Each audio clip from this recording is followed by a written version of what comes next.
Bonjour et bienvenue à l'émission de Retour à la Terre. Aujourd'hui, on rencontre Félix Lapierre et Judith Forget qui sont propriétaires de l'entreprise au Petit Rucher du Nord. C'est une ferme apicole située à Brébeuf dans les Laurentides. Bienvenue à Retour à la Terre.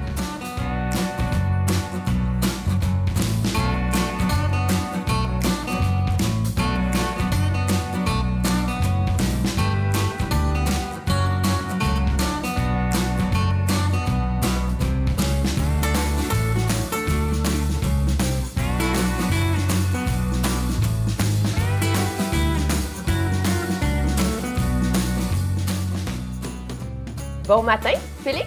Allô? Ça va Bonjour, bien? ça va bien? Ah oui, bienvenue. Merci, oui, merci de nous accueillir chez toi.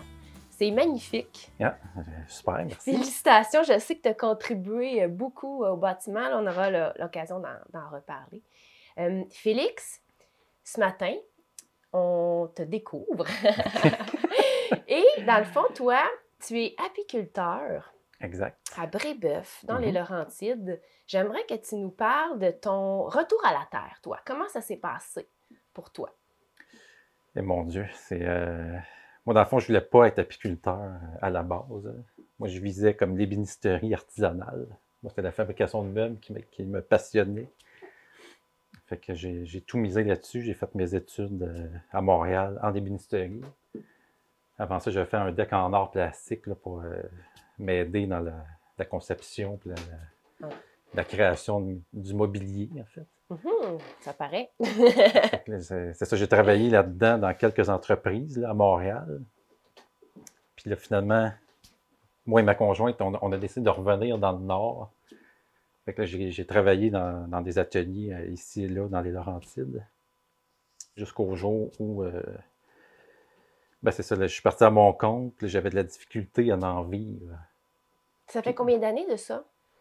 Ça, c'est en 2001, je finissais mon ébénisterie. OK. Puis parallèlement à ça, ben, je faisais toujours de l'apiculture, c'était comme un hobby. Est-ce que ça fait longtemps que tu as l'apiculture dans ta vie, on va dire?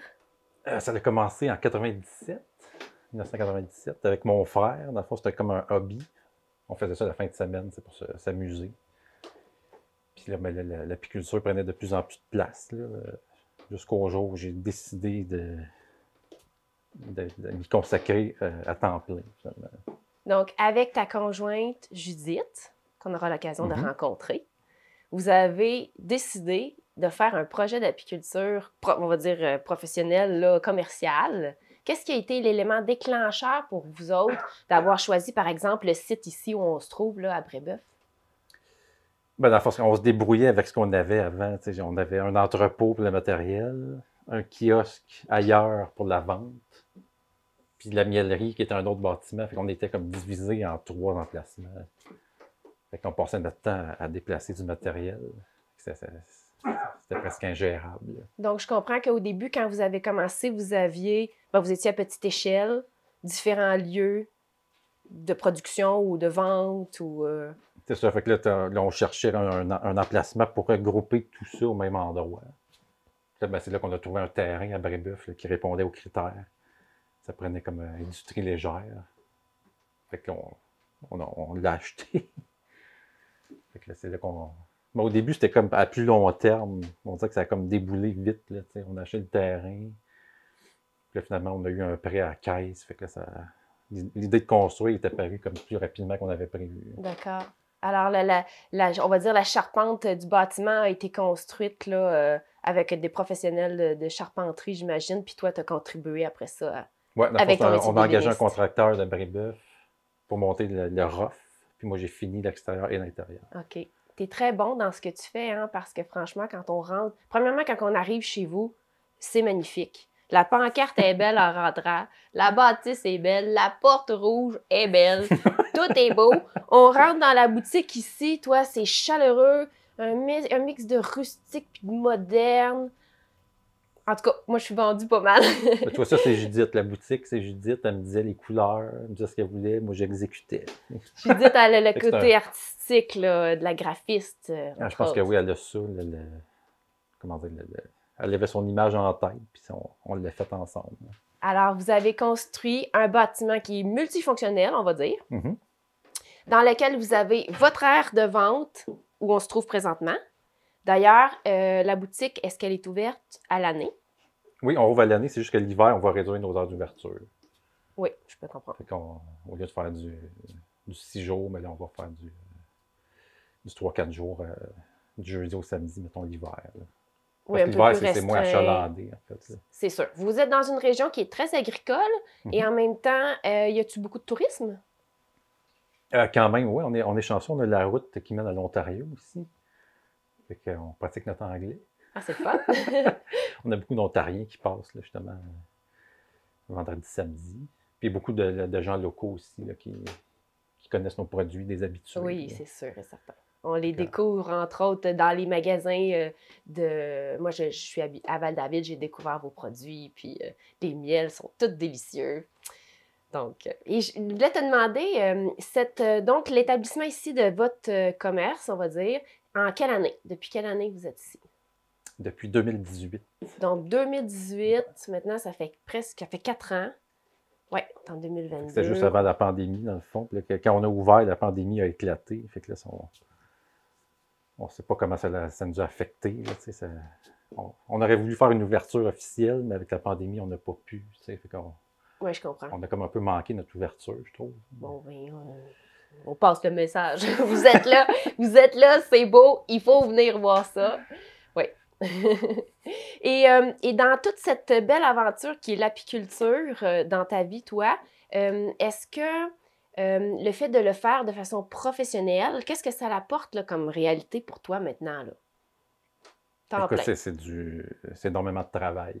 Souvent, on est soumis à la météo. La météo, c'est un gros facteur. Fait que là, changement climatique, les abeilles réagissent aux conditions climatiques, on le voit. Là. Le tempérament des abeilles, les miellés, d'une année à l'autre, la gestion n'est jamais pareille. Oui. Il faut s'adapter à la météo. À la météo. Et vous avez la particularité finalement d'avoir de multiples sites de production, on va dire, hein? On a à peu près une vingtaine d'emplacements. Parce qu'au Québec, c'est ça, on peut regrouper à peu près 18 à 24 ruches par 3 km. Sinon, il n'y a pas assez de fleurs pour nourrir les colonies. Fait qu'on n'a pas le choix d'avoir différents emplacements, dont dans différentes municipalités. Puis évidemment, il faut aller vers les zones agricoles. C'est là qu'il y a des fleurs, dans le fond, des prairies. Ça prend des prairies, ça prend des fleurs. Exactement, parce que là, on parle de millions de fleurs là, que ça prend. Fait que souvent, j'essaie de suivre la rivière Rouge, qui est souvent la zone agricole. Fait que mes ruchers sont situés en longueur, finalement. Je suis la rivière Rouge. Et donc, tes sites de ruchers sont situés dans 1 kilomètre allant de où à où, par exemple? Là? Je dirais que ça fait peut-être ça va du lac des Écorces jusqu'à Harrington. OK, fait que c'est vraiment, vous couvrez un grand territoire, ce qui vous permet d'aller chercher des fleurs différentes, j'imagine, des saisons différentes. Ah, exactement, c'est ça. Il y a des ruchers qui vont faire plus un miel de tilleul, d'autres ruchers, on va faire du sarrasin. Fait que ça nous permet d'aller chercher vraiment des miels spécifiques. Ce qui vous permet de développer des produits justement spécifiques. Le miel de sarrasin, ça doit être goûteux, ça, hein? Sarrasin, ouais, c'est le plus corsé, on le voit, il est noir. Hey, c'est beau. Regarde, la couleur, c'est vraiment foncé. Plus un miel est foncé, souvent, plus il va être corsé. Corsé et boisé. Fait que les gens l'aiment ou ils l'aiment pas. Oui, il faut goûter. Il faut goûter. On l'aime ou on l'aime pas. Et puis, dans le fond, là, je vois qu'il y a différentes colorations, on va dire. Hein? On passe du jaune au doré. Ça, c'est les fleurs, j'imagine, qui permettent ça? Exactement. C'est le nectar des fleurs, en fait. Comme sarrasin, on voit que c'est un nectar très foncé. Oui. Puis nous, on va faire 3 récoltes par année. On va faire une récolte de printemps, une récolte de miel d'été, puis une récolte d'automne. OK. Fait qu'on voit vraiment là, la différence. Bon, on voit printemps, il est ambré. Ça va être les pissenlits, puis tous les cerisiers, merisiers. Tandis que l'été, ça va être principalement le trèfle, le framboisier, puis le tilleul. Le framboisier, entre autres. Ouais, ça, c'est les fleurs qui vont dominer, mais il y a toutes sortes d'autres variétés de fleurs. Là. Puis à l'automne, ben, ça va être les verges d'or et les astères. Oui, qu'on connaît plus. Qui vont dominer le miel. C'est beau, dans le fond, toi, ta vie, elle est comme un peu rythmée par les saisons, finalement. Ouais, comme les maraîchers. Comme les maraîchers. Tout est chronométré. Ça reste comme de l'agriculture. Oui, c'est de l'agriculture qui te permet de créer des produits que je crois que je vais pouvoir goûter. Ah, bien Alors, je pourrais peut-être aller rencontrer ta conjointe Judith, Parfait. qui va pouvoir nous présenter les produits que vous faites. Super. Merci.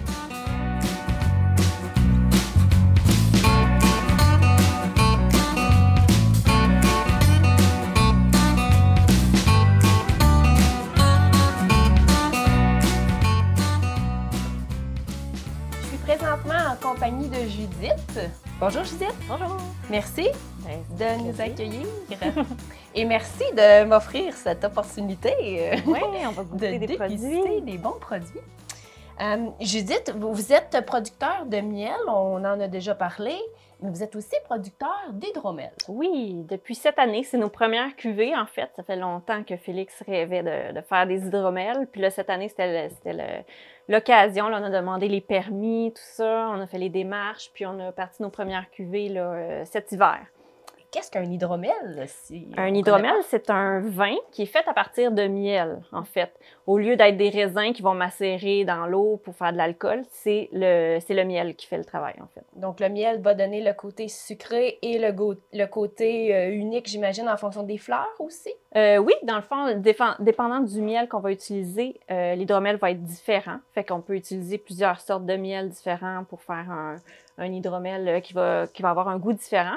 Mais aussi, on peut jouer sur plein de choses, là, sur le taux d'alcool. On peut laisser plus de sucre ou moins de sucre. Fait que c'est pas parce que c'est un hydromel, que ça vient du miel, que ça doit absolument être une boisson super sucrée non plus. Nécessairement sucrée. Merci. Voilà. Une bonne précision. Quels sont les produits que vous avez développés pour le moment? On a fait 4 hydromels cette année. On en a fait 2 à partir de miel de tilleul. En fait, on a notre rue des champs ici, qui est à base de miel de tilleul. Un vin qu'on a fait, on a voulu un peu comme un vin blanc, qu'on pourrait boire en mangeant. Oui. Donc, pas trop sucré, assez sec. Voilà. Donc, est-ce que tu voudrais y goûter? Oui, s'il vous plaît. Alors, celui-là, il est pas pétillant, il est plat. Oui, celui-là, il est tranquille. On appelle ça tranquille. Tranquille. Ouais, il est pas tranquille? pétillant. Il est à 12,8 Je ne sais pas si tu vas être tranquille. On est toi moins après, tranquille mais après une voilà, demi-bouteille. c'est ça. Je vais goûter avec toi. Ah ben oui, c'est pas si sucré que ça. Non, c'est ça. Tu sais, souvent, on s'imagine que l'hydromel, ça va être une boisson hyper sucrée parce que ça vient Wow. du miel, justement. Mais non, on peut faire comme, tu sais, on peut faire plein de choses. Oui, là. parce on peut que le faire plus... on veut pas toujours que ça Mhm. soit sucré en bout de ligne, l'expérience avec Exact. un mets ou... C'est ça. c'est C'est délicieux. que ça peut se boire facilement, tu sais, en mangeant, en accompagnement d'un repas. Mais oui. Alors ça, c'est fait à partir de miel de tilleul. Miel de tilleul, on le sent quand même quand, tu sais, à l'odeur. Puis, c'est ça, on goûte quand même le miel, mais sans avoir le côté très, très sucré non plus. Effectivement, on goûte le miel un peu quand même. Oui. Ouais. Ah ben C'est ça wow, l'idée. merci. C'est de mettre en valeur le miel, mais sans nécessairement avoir le côté sucré. Non. Ici, est-ce que tu veux en goûter un deuxième tout de suite? Oui, certainement. Ici, on a notre Victor. En fait, on l'a fait avec notre miel d'automne. Puis, on a ajouté des baies d'argousier à l'intérieur pendant la macération. Donc, ça nous donne un petit vin aromatisé à l'argousier qui est sec, très sec aussi. Donc, on peut accompagner un repas avec ce vin-là. Facilement. Excuse-moi, j'ai fait le goût. Merci. Oui, argousier qui est un petit fruit, là, je ne sais pas si tu connais, là, mais c'est un petit fruit très acidulé. Puis, on s'est approvisionné chez des producteurs locaux qui sont Régal Nomade, qui sont à Labelle. Donc, c'est eux qui nous ont fourni les fruits pour faire notre hydromel. Vous avez une approche très locale, j'ai remarqué, dans vos partenaires Oui, avec qui ben, vous faites affaire. c'est important pour nous, Mhm. c'est ça, d'essayer de trouver le plus possible la matière première localement. Fait que c'est des belles associations en même temps, là, mettre en valeur leurs fruits, puis avec notre miel. Fait que ça fait un beau mélange. C'est une expérience qui est différente de l'autre, Oui. effectivement. Oui, Quand même, c'est plat aussi, donc Oui. c'est tranquille. très sec, un peu plus fruité celui-là. plus fruité, mais Presque il n'y agrume a un pas peu. d'acidulé, hein, parce qu'à ma connaissance, c'est quand même acide. Oui, ben on le sent l'arbousier. un peu, ça donne un petit peu d'acidité, mais le miel balance bien, je pense. Là, C'est délicieux, franchement, là, c'est une des belles découvertes. Puis je remarque que vous avez des belles étiquettes aussi. Oui, les étiquettes ont été créées. Dans le fond, on voulait mettre en valeur nos vins, mais en mettant un côté artistique en même temps. Fait que chaque étiquette a été illustrée là, par une illustratrice. C'est toutes des femmes, en fait, des illustratrices. Il y en a 2 qui sont de la région ici. Les 2 autres, c'est des femmes québécoises aussi, là, dont on admirait beaucoup le travail. Fait que celle-ci, ça, c'est notre vin de miel pétillant. En fait, et on l'a fait illustrer par Martine Armand, qui est une illustratrice là, de Sainte-Agathe. C'est elle qui a fait tout le graphisme aussi autour. C'est magnifique. Puis il y a un souci du détail, du visuel dans tout chez vous, que ce soit la pancarte à l'entrée ou le visuel ici dans la boutique. Je pense que toi, tu y es quand même pour quelque chose, hein? T'as ton... Ben, un peu. C'est sûr que moi, j'ai étudié en infographie. Dans une autre vie, on dirait, là, à l'époque, mais fait que je pense qu'il y a un côté artistique là, qui est resté, un goût des belles choses. Là. On aime ça quand nos produits sont bien présentés, on aime les beaux produits. Je trouve que ça ajoute aussi, ça ajoute toujours un petit agrément. Tout à fait. Donc, toi, c'était ton métier là, d'être graphiste avant de faire ton retour à la terre. Oui, j'ai fait infographie pendant quelques années. J'ai étudié là-dedans. J'ai travaillé dans quelques années à Montréal en infographie. Puis après ça, j'ai changé complètement quand on est revenu dans le Nord ici, parce que moi, je suis native de Saint-Jovite. J'ai grandi ici. J'étais partie à Montréal pour les études. Fait que quand on est revenu dans le Nord, ben là, j'ai ouvert une garderie en milieu familial, un service de garde. J'ai fait ça pendant 12 ans. Puis ben après ça, j'avais toujours Félix à côté de moi là, qui faisait du miel, puis tout ça. Fait que j'étais quand même un peu impliquée dans l'entreprise. Mine de rien, on faisait des marchés ensemble, tout ça. Puis c'est ça. Fait qu'en 2015, là, je me suis impliquée vraiment. J'ai lâché mon travail, puis là, on a commencé à travailler ensemble à temps plein là, dans l'entreprise. Ben, bravo, tous les 2. Vous le faites très bien. Merci. Je suis curieuse de goûter peut-être un miel. Des miels, mais ouais. oui, mais oui. On a plusieurs miels différents. En fait, on fait plusieurs récoltes dans l'année, puis sur plusieurs sites différents. C'est ça qui nous permet d'aller chercher là, différentes saveurs dans les miels. Donc, on le voit là, juste à la couleur. Ouais. Les miels ils varient vraiment d'une saison à l'autre. Fait que je peux peut-être magnifique. commencer par un petit miel de printemps. Quelque chose En fait, ça, c'est un de nos préférés parce que c'est le premier qui arrive au printemps. Après le dur hiver. C'est ça, hein, j'allais dire, les abeilles, ils ont besoin là, le plus tôt possible de fleurs. Oui, le miel de printemps, c'est beaucoup les fleurs de pissenlit.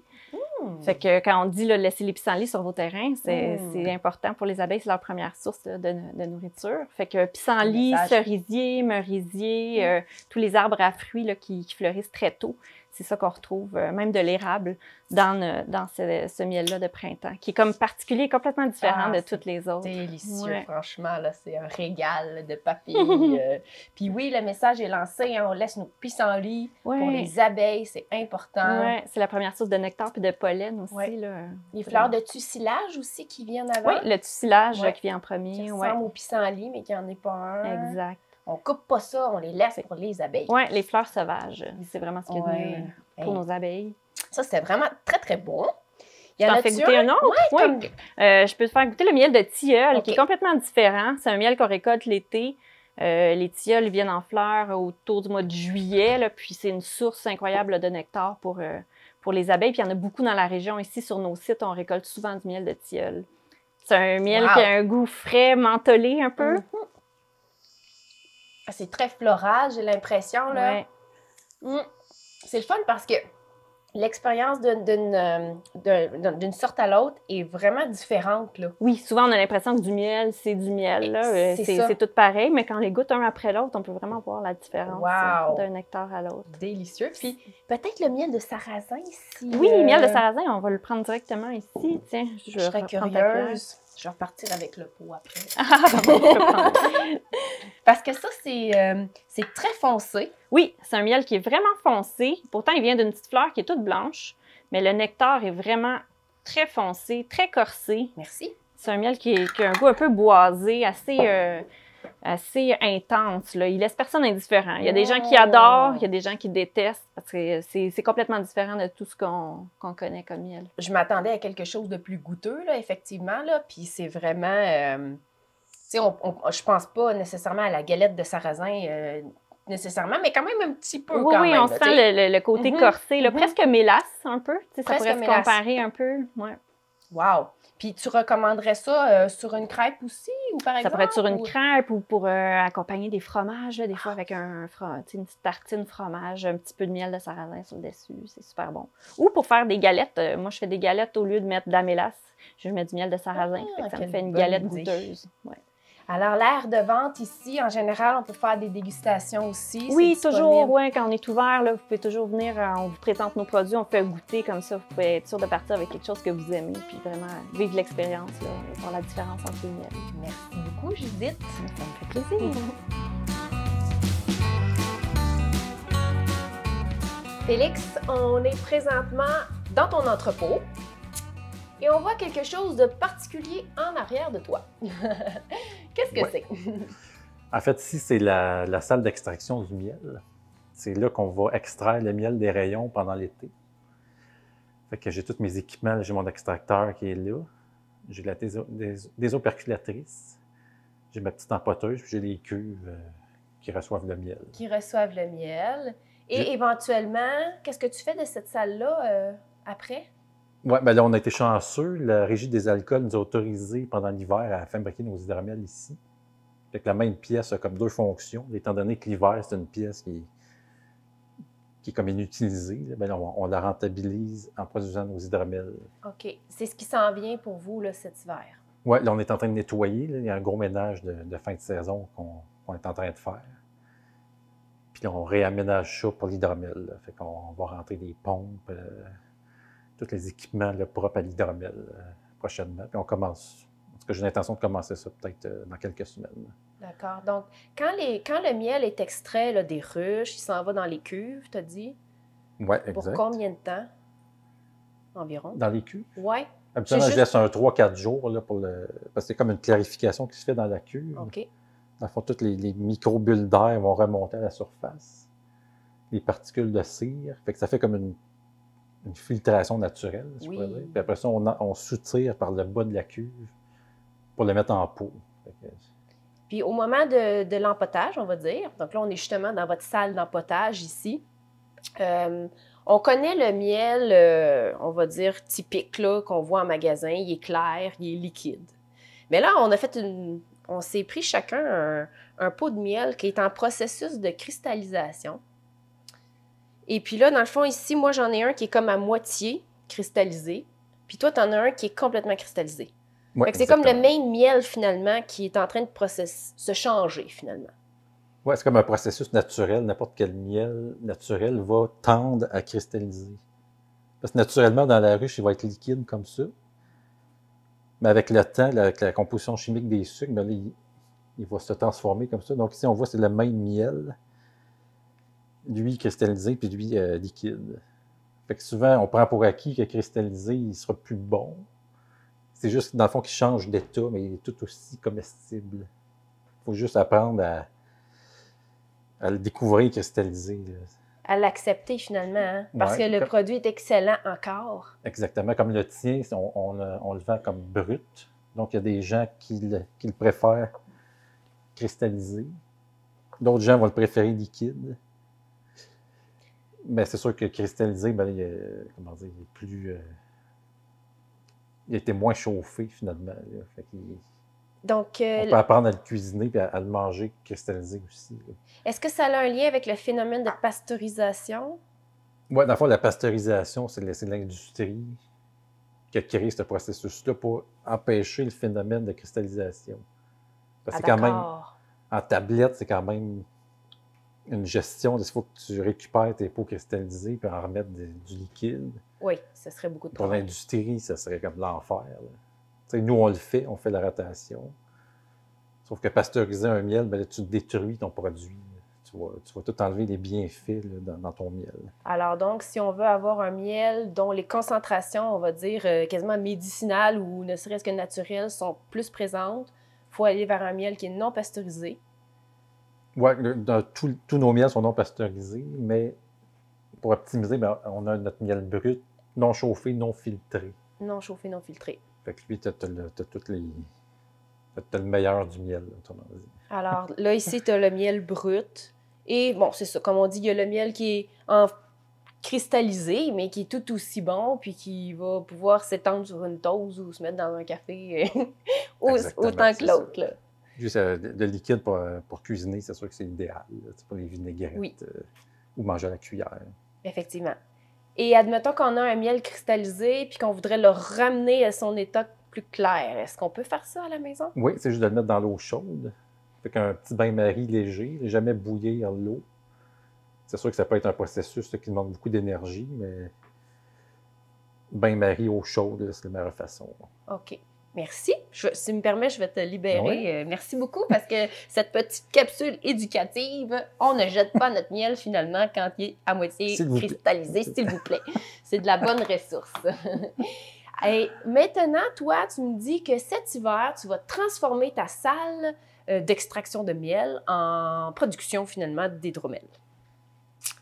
Mais c'est une activité qui est relativement nouvelle ici, je crois. Oui, on a fait nos demandes de permis, tu vois, l'hiver passé. Non, l'hiver d'avant, puis l'hiver passé, on a produit nos premières cuvées. Fait que ça a été quand même... c'est comme un autre métier, dans le fond. Il faut maîtriser la production de miel, puis là, il faut que j'apprenne à maîtriser les fermentations, puis l'hydromel. Fait que c'est d'autres équipements, d'autres connaissances. Fait que moi, ça me stimule, mais en même temps, c'est un peu insécurisant. Oui, c'est un défi. C'est quand même, si tu ne veux pas faire des erreurs. Là, parce je comprends. on travaille avec des cuves de 1000 litres. Fait que faut être ça à coche. Oui, il n'y a pas de place à l'erreur. Ceci dit, vous avez fait déjà des très bons produits là, que j'ai eu l'occasion de goûter tout à l'heure. Ah, pour le moment, vous avez, si je ne me trompe pas, 4 produits. Oui, on a 4 produits. Là, on aimerait ça développer peut-être d'autres produits avec peut-être d'autres fruits, d'autres variétés de miel. On est en train d'élaborer la stratégie de production pour cet hiver. Qu'est-ce qu'on fait, puis en quel volume. Puis tu as mentionné tout à l'heure que c'est particulier, ça t'a permis, tu as eu besoin d'une autorisation spéciale de la régie pour pouvoir utiliser un local, mais le même local finalement pour 2 types d'activités différentes. Oui, c'est ça. La loi dit qu'on devrait avoir 2 locaux dédiés, un pour le miel, un pour l'hydromel. Mais là, on a réussi à convaincre la Régie des alcools que là, notre local il était conforme. Donc, pour nous, de toute façon, l'été, on n'a pas le temps de faire de l'hydromel. Oui, c'est ça. J'imagine que quand c'est le temps de la production du miel, c'est ça. Le miel occupe tout notre temps. Là. Fait on a réussi à les convaincre de garder la même pièce pour les 2 usages. Bien, je trouve ça le fun parce que tu as réussi à faire en sorte, finalement, de prolonger, toi, ta saison professionnelle, diversifier tes produits. Beaucoup de travail, quand même. Vous chômez pas. Donc, avant l'hiver, c'est la période plus tranquille, mais là, c'est quand même agréable. C'est moins physique que la gestion d'abeilles. C'est plus la mise en fermentation est assez ardue. Mélanger le miel et l'eau. Une fois que ça fermente, c'est comme c'est juste des suivis quotidiens à faire. C'est pas du gros travail physique comme en été. Ça te permet de prendre une petite pause l'hiver, veux pas. Exact. Ça, c'est quand il n'y a pas 40 000 autres affaires pour... c'est agréable, on l'entend, la fermentation. Quand tu as une cuve qui fermente, il y a l'odeur, tu as le son. Oui. C'est agréable. Ça bouillonne, quoi? Ben, c'est le CO2 qui est produit, là, qui... Je sais pas, il y a comme de la vie dans le local l'hiver. Ce qu'il n'y avait pas avant que vous commenciez cette belle aventure. Ouais, l'hiver, c'était plus tranquille. Mais là, il y a des leveux qui travaillent. La vie vivants, se continue. Vous êtes une belle entreprise, vous êtes une belle famille aussi. Hein? Vous avez des enfants. Oui, on a 3 enfants. Il y a ma belle-mère Léon qui est avec nous depuis longtemps, qui nous aide énormément. Là. Donc, c'est familial. On ne serait pas ici sans ces gens-là. Il y a mon gars qui m'a aidé à extraire le miel l'été passé. Ça m'a libéré. Bien, merci à Judith, merci à toi de nous avoir accueillis aujourd'hui. Et puis, longue vie à la belle entreprise au Petit Rucher du Nord. Merci à toute l'équipe. Merci. Merci d'avoir été des nôtres aujourd'hui. Merci beaucoup à Judith et Félix de nous avoir accueillis au Petit Rucher du Nord, la ferme apicole de Brébeuf. Mon nom est Annick Gauthier. Je vous invite à continuer de nous suivre sur le site de la tvcl.ca. Au plaisir!